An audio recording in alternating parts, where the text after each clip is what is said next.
Radio Católica. Radio Católica. Unidos por Cristo y María. Escuchar, hay momentos en que las palabras no me alcanzan.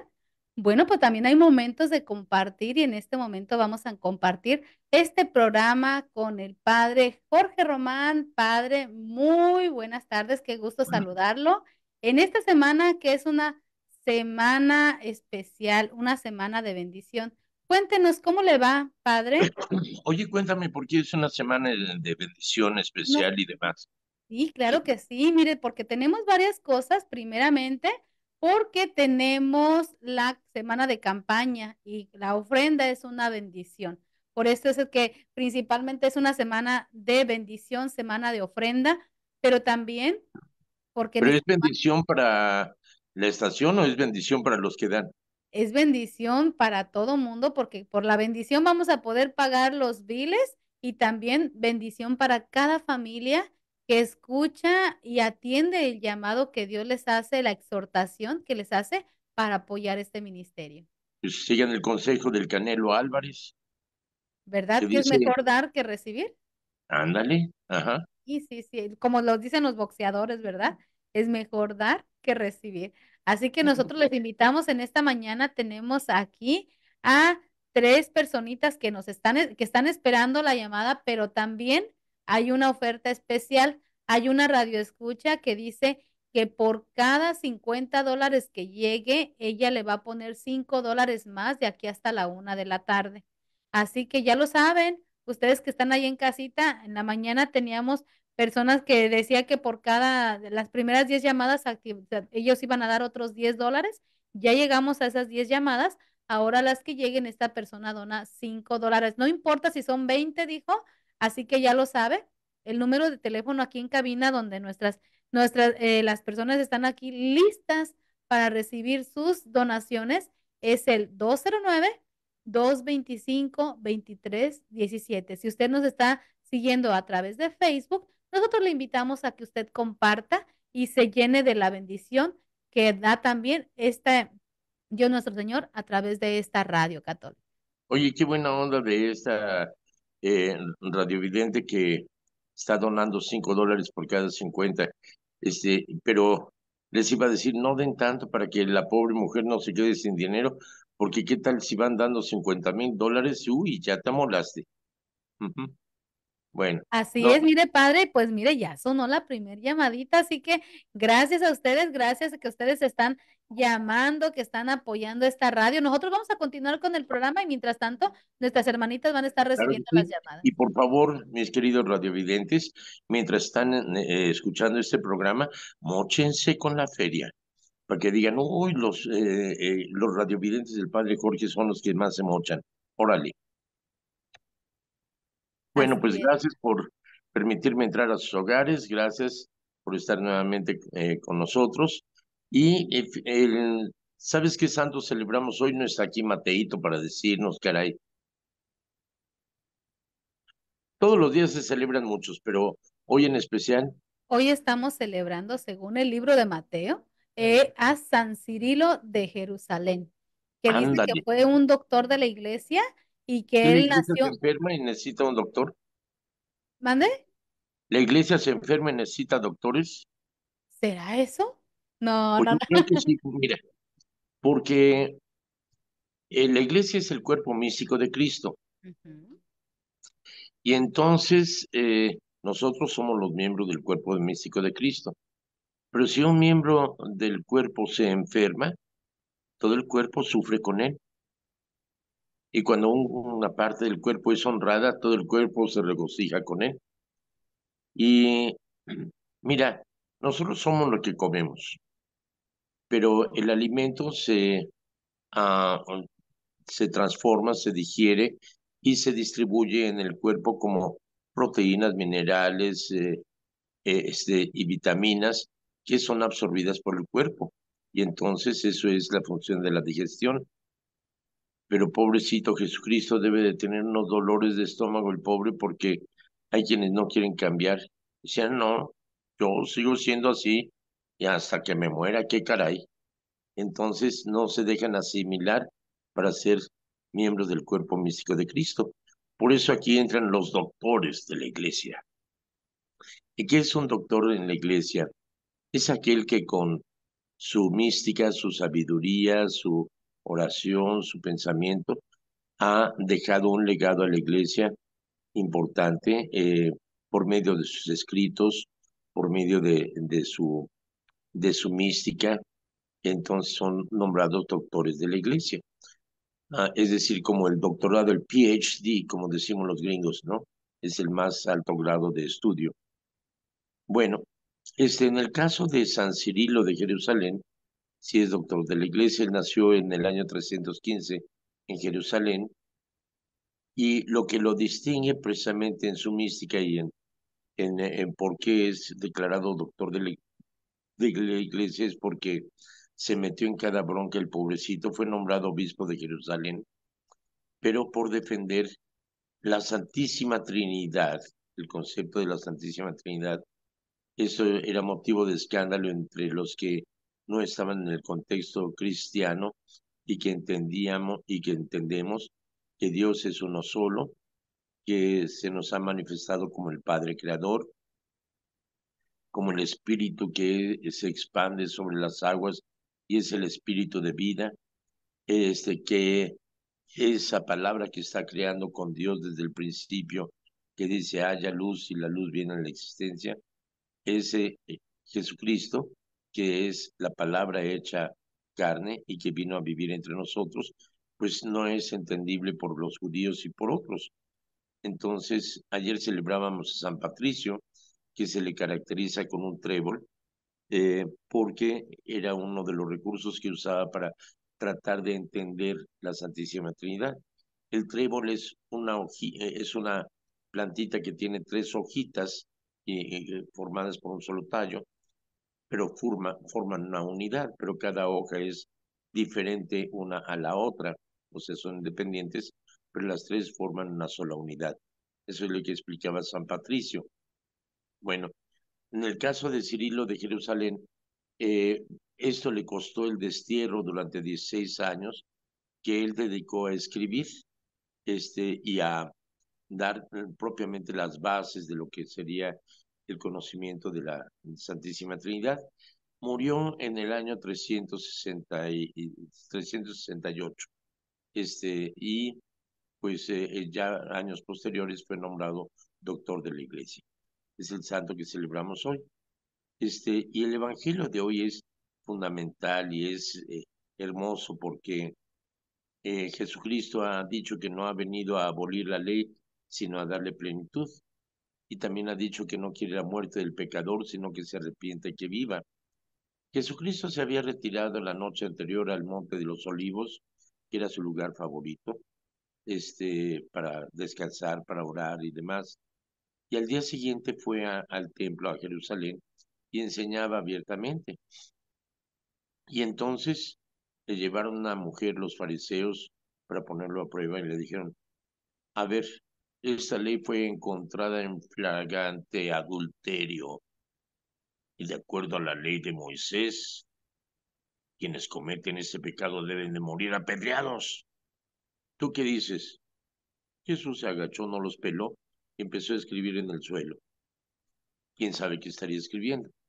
A lo mejor estaba jugando tic-tac-toe o gatos o no sé. O a lo mejor estaba escribiendo alguna frase de la ley. ¿Quién sabe? No se dice que estaba escribiendo, pero estaba escribiendo en el suelo. Y entonces, como le insistían, dijeron, ¿tú qué dices? Pélanos, haznos caso. Jesús se incorpora y dice, órale, el que esté limpio de piedra que lance la primera culpa. No, al revés. El que esté limpio de culpa, el que esté sin pecado, que lance la primera piedra. Ah, caray. A ver, yo estoy limpio de pecado, me confesé el otro día, pero... Ay, no, sí tengo pecados. Újule, chin, pues yo no puedo aventar ninguna piedra porque... No, pues sí, sí he cometido pecados, así que... nos vemos, chavos, ¿eh? Ahí los dejo. Y empezaron yéndose los más viejos, y al último los más jóvenes, hasta que la dejaron sola. Y Jesús que se volvió a agachar para seguir escribiendo, volteó y dijo,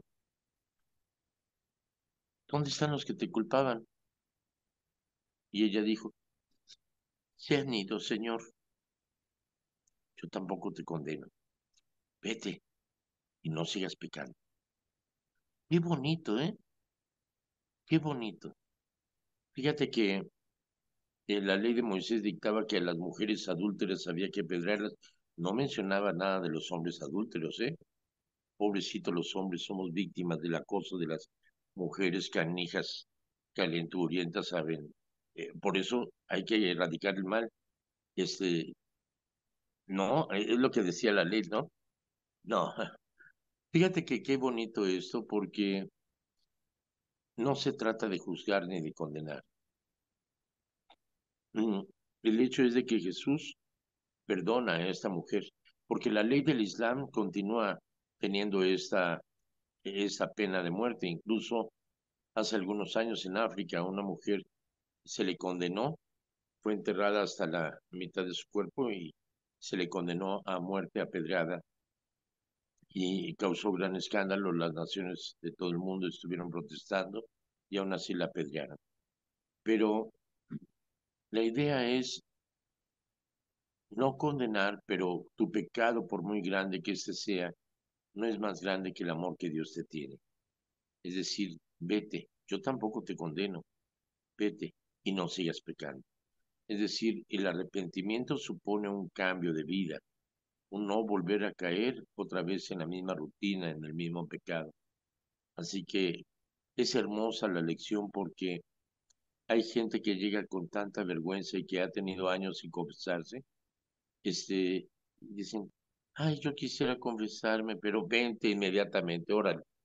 Y yo no pierdo tiempo ni me niego para confesar a nadie.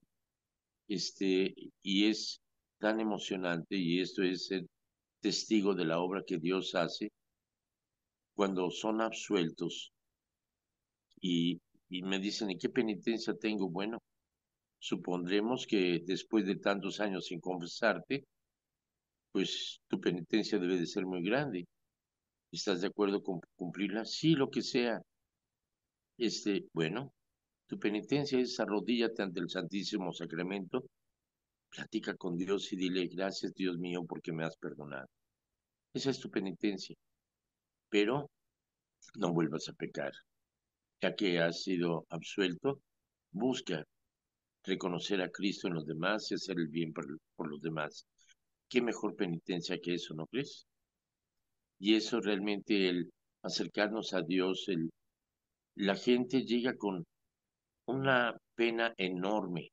A mí me da pena irme a confesar, pero lo hermoso es esto.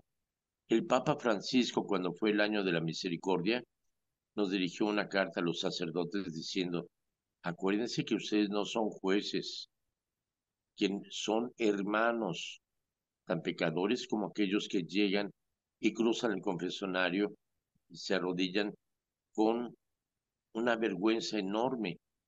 Ustedes están recibiendo gente desnuda de su alma que viene con mucha vergüenza y la misión de ustedes es ser instrumentos para cubrirles con el manto de amor de la iglesia y revestirlos con la dignidad de hijos de Dios. Este, no son jueces, ni son quien para condenar ni para juzgar, son hermanos pecadores que son instrumento del amor de Dios. Así que no nos toca ni juzgar ni condenar, sino que nos toca ser el instrumento por medio del cual Dios perdona. Porque yo no puedo absolver en nombre de Jorge Alfonso Román del Real, sino que es Dios el que los perdona a través de mí, en el nombre del Padre y del Hijo y del Espíritu Santo. Así que eso es lo hermoso de este sacerdocio y de este sacramento, que he sido testigo de tanta gente que emocionada suelta esa carga tan pesada que llevaba por años y son perdonados. Así que yo los invito a mis queridos radioyentes, ningún pecado que ustedes traigan, ninguna vergüenza es mayor que el amor que Dios les tiene. Y cuando se acercan a un sacerdote, eh, no es al hombre al que le confiesan, sino que es Cristo el que les perdona a través de ese sacerdote que les escucha, que también somos pecadores. Y también necesitamos de otro sacerdote que nos dé la absolución. Así que, en otras palabras, arrieros somos y en el camino andamos, ¿qué no? Bueno, Me gusta mucho cómo da estas explicaciones que quedan más que claras. Y me hizo recordar hace unos días el sacerdote en la iglesia a la que asisto, les decía, vamos a iniciar los servicios penitenciarios, pero por favor, denle espacio a aquellas personas que tienen mucho tiempo sin confesarse, dice, y decía él, porque cada fin de semana que confieso en la iglesia son las mismas, dijo él, las mismas, dijo él así, ¿verdad? Las mismas viejitas que vienen a confesar los mismos pecados. Entonces él daba la explicación y decía, denle oportunidad a aquellas personas que verdaderamente tienen mucho tiempo sin confesarse, que vengan y se confiesen y hagan una buena confesión, porque incluso a veces tenemos que apresurarnos por tanta gente que tenemos, dice, denle oportunidad. Ahorita me hizo recordar lo que nos mencionó él en ese día. fíjate que es algo muy importante. La confesión no es una licencia para seguir pecando. No es como, ya me bañé, ahora me pongo ropa limpia para ensuciarla y seguir en lo mismo. No, espérame tantito. Cuando tú te acercas a confesarte, no es por los mismos de siempre y lo mismo, no.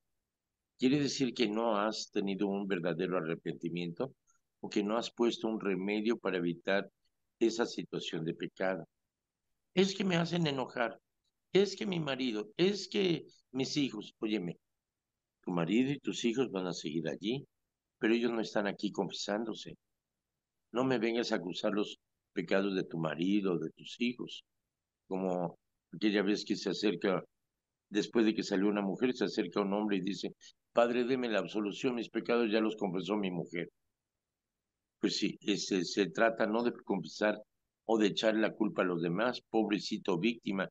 ¿Te parece a un presidente que vive en un palacio, quién sabe dónde, que él es la víctima de todo? ¿Mataron a alguien? Ah, es que son los adversarios que me quieren hacer quedar mal a mí. O sea, no juegues a la víctima. Es decir, tu marido, tus hijos, tu mujer, tus compañeros de trabajo, no están aquí confesándose. Eres tú el que vienes a confesar cómo reaccionaste ante las circunstancias que no te permitieron reaccionar como un verdadero hijo de Dios y te comportaste como un hijo de la fregada. Entonces, la situación no va a cambiar. Los que te agreden no van a cambiar, pero tú puedes cambiar ante ellos. Tú puedes cambiar tu actitud ante ellos. Como decía mi mamá, no hay pleito de dos no queriendo uno. Y en lugar de contestar las agresiones con agresiones, contéstalas con bendiciones y con amor. Entonces, no es la actitud de los demás, sino tu actitud y tu situación ante las circunstancias que te llevan a pecar. Si eres alcohólico y tienes amigos borrachos, pues no vas a cambiar. Mejor recurre a Alcohólicos Anónimos o a una institución que te ayude a mejorar y entonces va a haber un cambio. Si cualquier circunstancia que te lleva a enviciarte a un mismo pecado y te lleva a lo mismo, quiere decir que no tienes un arrepentimiento o no ponen los medios para evitar ese pecado. Entonces, reflexiona en eso y que tu acercarte a confesarte es porque quieres cambiar. ¿Sí? Claro que sí. Muchas gracias, padre. ¿Y quiere comentarnos algo más o quiere que nos vayamos ya directamente a las preguntas? Pues pregúntame, bueno, se celebra el día de la expropiación petrolera, el 18 de marzo, cuando, ah, cuando el presidente Lázaro Cárdenas, qué buen presidente fue, ¿eh? Un militar que había estado dominando, mucho el presidente eh, Plutarco Elías Calles, que era el poder atrás del trono, y cuando entró a Lázaro Cárdenas, lo puso en un avión a San Diego y dijo, ahí siguen fregando los que quieras, aquí el presidente soy yo. Fíjate que se ganó el cariño y el respeto de todos, Lázaro Cárdenas, de tal manera que en aquel entonces había varias inversiones y varias propiedades en México que estaban siendo explotadas o sea, explotadas no significa otra cosa, sino que estaban siendo trabajadas por compañías inglesas y estadounidenses. Entonces, propiamente se estaban llevando el- lo- la- los minerales, el petróleo, el oro, la plata, los diamantes, todo. Diamantes no hay en México, no se preocupen. Todos los minerales, las piedras preciosas, eh, eran explotadas y eran llevadas a su país. Ellos llevaban la ganancia. Entonces, Lázaro Cárdenas dijo, Nanay chatos, vamos a expropiar, pero vamos a retribuirles lo que es el equivalente a los costos, y dejan el país y no más explotación del petróleo y demás. Entonces se hizo la ley de que todo el suelo y el subsuelo es de México y se indemnizó esas compañías que costó mucho dinero, pero fíjate que la gente rompía sus cochinitos, iba y le llevaba dinero, o sea, había mesas de recaudación donde voluntariamente la gente donaba para rescatar a México. Y esto está documentado, yo vi un documental que me impresionó mucho, que la gente lo que iba a gastar en un litro de leche, mejor lo llevaban para recuperar el petróleo mexicano. Fue la gente, fue el pueblo de México el que dio y apoyó esa iniciativa del presidente Lázaro Cárdenas. Y se recuperó México, o sea, toda la propiedad, todo el subsuelo, hasta el litio también, que eh, el, el inquilino del Palacio Nacional de México quiso nacionalizarlo, ya estaba nacionalizado, o sea, ya estaba nacionalizado desde 1934, así que es un absurdo, pero lo usó como propaganda, ¿no?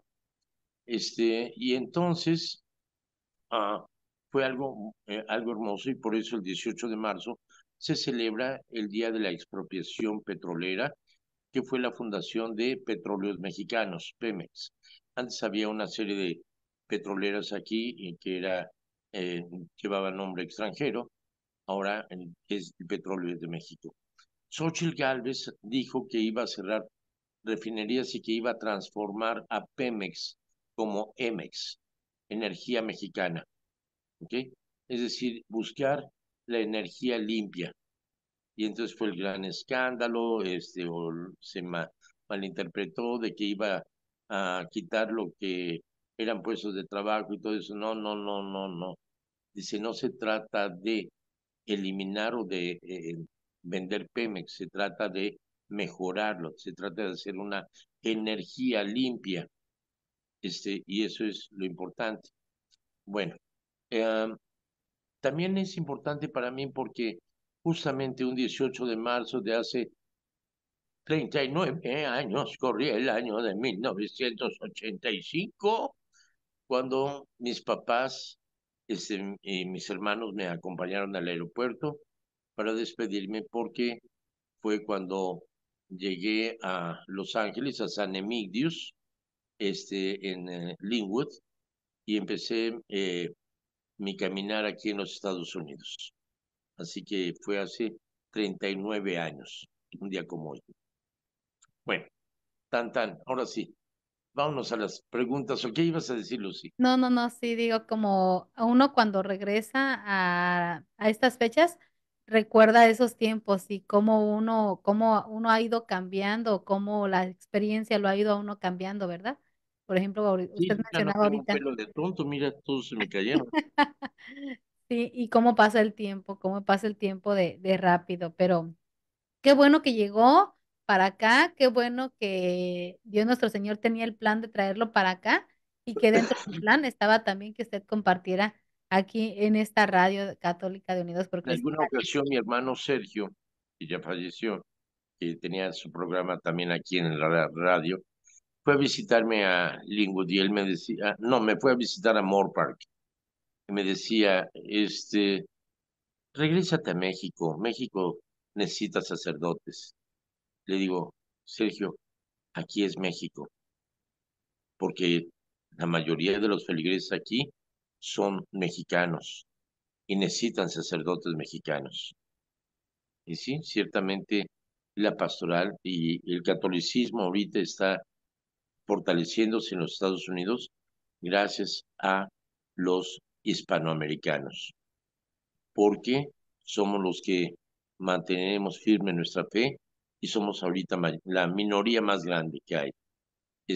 Así que estamos fortaleciendo la iglesia. En cambio, la feligresía angloparlante ha disminuido. Necesitamos también trabajar con ellos. Ujú. Muy bien. Vamos a ver. Pues Continuamos. vámonos a las preguntas porque ya tenemos dos más de las que le había comentado al principio, así que ¿Cuántos tenemos en total? cinco. Ok, Tenemos cinco vamos a preguntas. lanzarnos y aquí calculo el tiempo. Órale. Claro que sí. La primera es, ¿por qué se dice que la Iglesia Católica es romana? Bien, la iglesia es universal, por eso es católica. Sin embargo, es una, porque es la única iglesia que Cristo fundó. Ay, ¿qué hay respecto a la luterana, la de los testigos de Jehová, la de la luz del mundo y demás? Espérame tantito. Cristo fundó una iglesia. Las otras surgieron espontáneamente por algún líder o se separaron de la iglesia católica. Pero Cristo fundó una sola iglesia, no fundó muchas. Es una, santa, porque está apartada para Dios, porque está fundada por Cristo, porque nos lleva a ese camino de santidad para ir al Padre. Es una, santa, católica, es universal. Todo mundo está bienvenido. No necesita ser descendiente de Abraham, ser güero de ojos azules, prieto, chaparro o alto. Todos son bienvenidos. Es universal. Por eso las columnatas que salen de la Basílica de San Pedro, que forman una plaza redonda, y representan los brazos de la iglesia abrazando al mundo.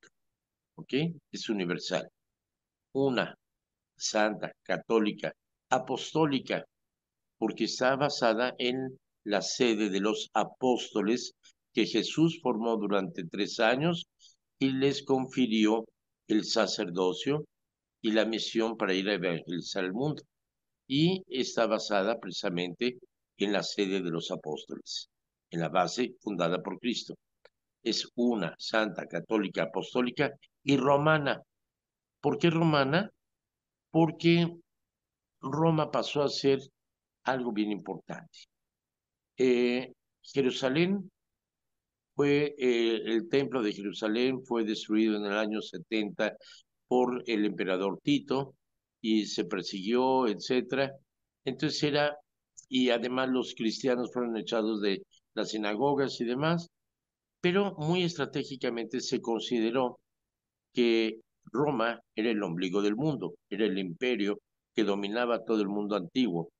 Entonces por eso se consideró que todos los caminos llevan a Roma y todos los caminos salen de Roma. Cuando uno visita Roma se da cuenta que hay, y en Europa en general, se encuentra la Vía Apia, que son caminos construidos por los romanos con piedras planas que se suponía que deberían de durar 100 años, han durado más de 2000 años. Y esos caminos empedrados iban a todo el mundo para facilitar el paso de las tropas y para mantener libre el camino y facilitar la rapidez de transportación.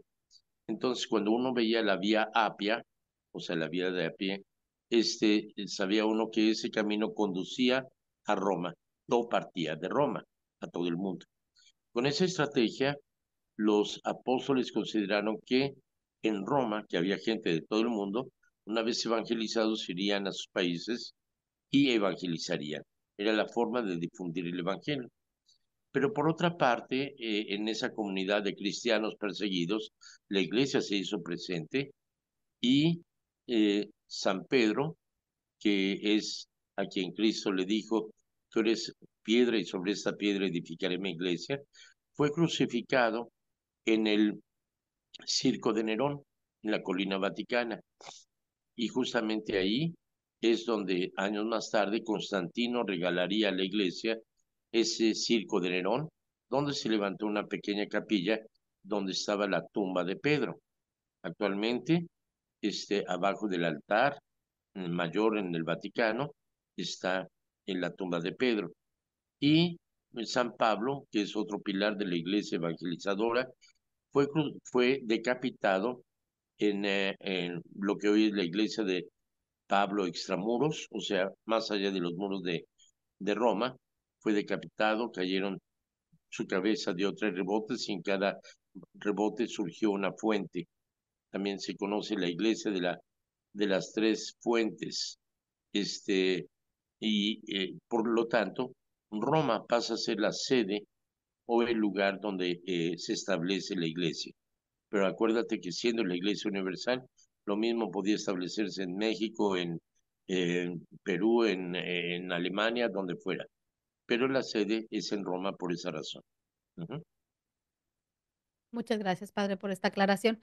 También una persona nos dice, en el trabajo me molestan mucho por mi religión y hacen muchos comentarios, sobre todo con respecto a los sacerdotes que han actuado mal. Entonces ella pide una sugerencia, ¿cómo debo yo contestar o cómo debo yo de actuar ante estos comentarios que las personas hacen con respecto a mi religión y específicamente los sacerdotes? Mira, no se trata de justificar porque así hubiera sido un solo sacerdote que victimizó a un menor o hizo alguna tranza, es un motivo de vergüenza y eso es precisamente el dolor que siente la iglesia. Entonces, pero también a río revuelto, ganancia de pescadores. Y esto muchos enemigos de la iglesia lo usan para publicar y escandalizar y manifestar y atacar y se generaliza como si todos los sacerdotes fueran así. Mi experiencia precisamente que cuando estalló esto fue cuando más usaba el alzacuello. Y en una ocasión en un supermercado una niña como de 3 años, 3, 4 años me vio y corrió y se le abrazó a su mamá. La mamá le dijo, no, mijita, no te preocupes, no todos los sacerdotes son malos. Válgame Dios. O sea, el concepto, todos los sacerdotes son pederastras, son malvados y demás. Yo creo que dentro de esto, haya sido uno, hayan sido muchos, es un motivo de vergüenza.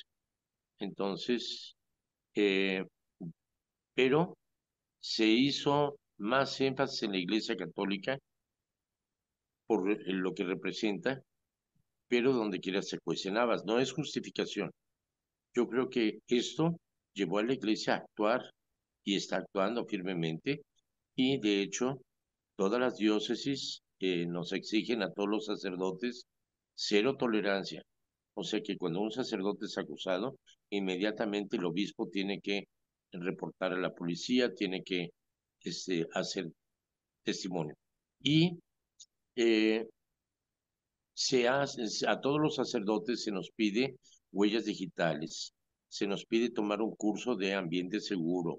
A todos los que trabajan en la iglesia debemos de tomar ese curso y protección a los niños, la responsabilidad de el trato entre gente de trabajo y demás. O sea que se llama ambiente seguro y es garantizar que la iglesia te protege y que no se tolera en absoluto un solo abuso. Así que eso es algo bien importante. Ahora, ¿cuál es la actitud que debemos de tomar? Pues sí, ha pasado, pero ha sido la excepción, no la regla. La mayoría de los sacerdotes son buenos y hay que pedir a Dios por los sacerdotes que causaron daño, por las víctimas, y hay que pedir por los sacerdotes. O sea, más que criticar, la iglesia está tomando cartas en el asunto, está actuando, pero no se trata de defender ante esos oídos sordos que tienen mucha lengua pero buscan atacar y agredir. Entonces, simplemente que tu actitud sea humilde, es decir, sí, pidan a Dios por los sacerdotes. Yo pido a Dios por ustedes. O sea, ten una actitud de humildad, no de ataque, ¿ok? A menos de que vayas a la escuela de pastoral de la diócesis y te prepares bien y que tomes un curso de apologética y que estudies y todo y que tengas elementos para darles en la torre de sus canijos. Pero de otra forma, actúa con humildad y pide oración, ¿ok? Muchas gracias, padre. Y pues sí, también, mire, hay otra persona que nos comentó. Ella vive, no está casada a la iglesia, están casados al civil, ya tienen 4 hijos y ella siente la necesidad de la confesión.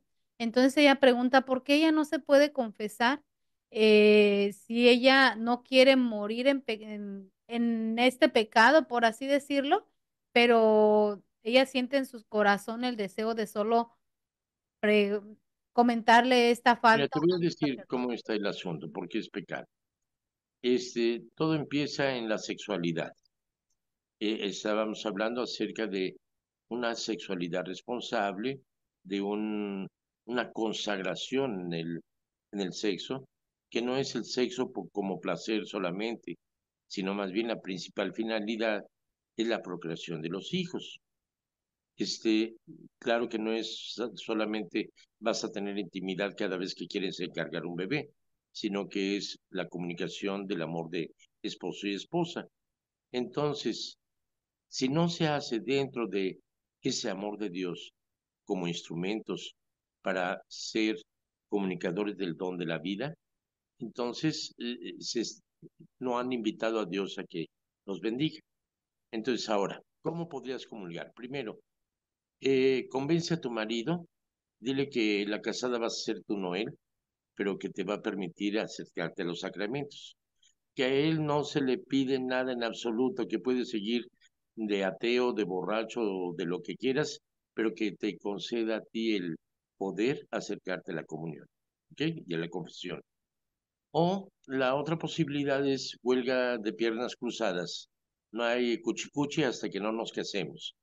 Pero mientras no haya intimidad, mientras cada quien duerme en su propio cuarto o en su propia cama, puedes acercarte a la confesión y comulgar. Habla de esto con el sacerdote de tu parroquia. Él te podrá explicar mejor. ¿Ok? Siguiente punto. Gracias, padre. Y tenemos, estas dos van muy ligadas, ¿qué es la Eucaristía? ¿Y cómo se le puede explicar a una persona que no sabe nada al respecto qué es el Santísimo?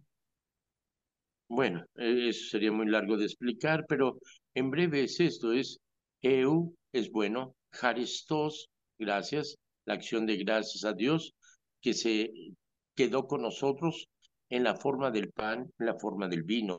¿Y por qué lo sabemos? Porque Cristo lo dijo y Cristo no miente. Él dijo, esto es mi cuerpo, coman, esto es mi sangre, beban. Entonces, hagan esto en conmemoración mía. Y por eso, cada vez que el sacerdote celebra, es Cristo el que actúa a través del sacerdote para hacerse presente en la forma del pan y del vino. Entonces Cristo está ahí verdaderamente presente y lo creemos. No necesitamos hostias sangrantes ni pruebas de laboratorio. Creemos por la fe porque si no creemos en Cristo, ¿en quién vamos a creer? ¿Ok? ¿Tan Y tan? lo de la explicación del Santísimo nos la guarda para mañana, padre. Pues es lo mismo. Es Cristo, Ok. Eucaristía presente en la custodia o en el tabernáculo. No lo hace más santo, se le llama santísimo porque no hay nadie más santo que Dios, obviamente. Es la presencia real de Cristo y es el poder contemplar ante Cristo, ante la presencia de Cristo que no lo hace más importante por ponerlo en una custodia así que surgen rayos, más bien es para concentrar la atención en Cristo verdaderamente presente en la hostia consagrada. ¿Mm? Claro que sí, muchísimas gracias, padre.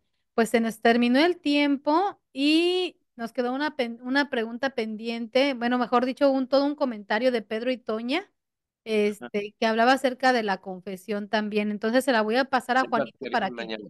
para ¿Mm? que mañana se la haga. Te agradezco mucho. Que Dios les acompañe, les colme de gracia y bendición. En nombre del Padre, del Hijo y del Espíritu Santo. Amén. Muchísimas Ustedes, gracias, Padre. Gracias. gracias. Hasta pronto. Bueno, pues aquí estuvimos el programa con el Padre Jorge Román, programa que lo escuchamos todos los lunes, martes, miércoles, jueves y viernes en punto de las 12, así que ya lo sabe. ¿Tiene usted alguna pregunta, algún comentario? Bueno, pues diríjase aquí a la Radio Católica de Unidos por Cristo y María y nosotros se la vamos a hacer al sacerdote. Mientras tanto, le invitamos a que no le cambie y que se quede en la sintonía de esta su radio de bendición. Unidos por Cristo y María. Recuerde que estamos en la semana de campaña. No le cambie.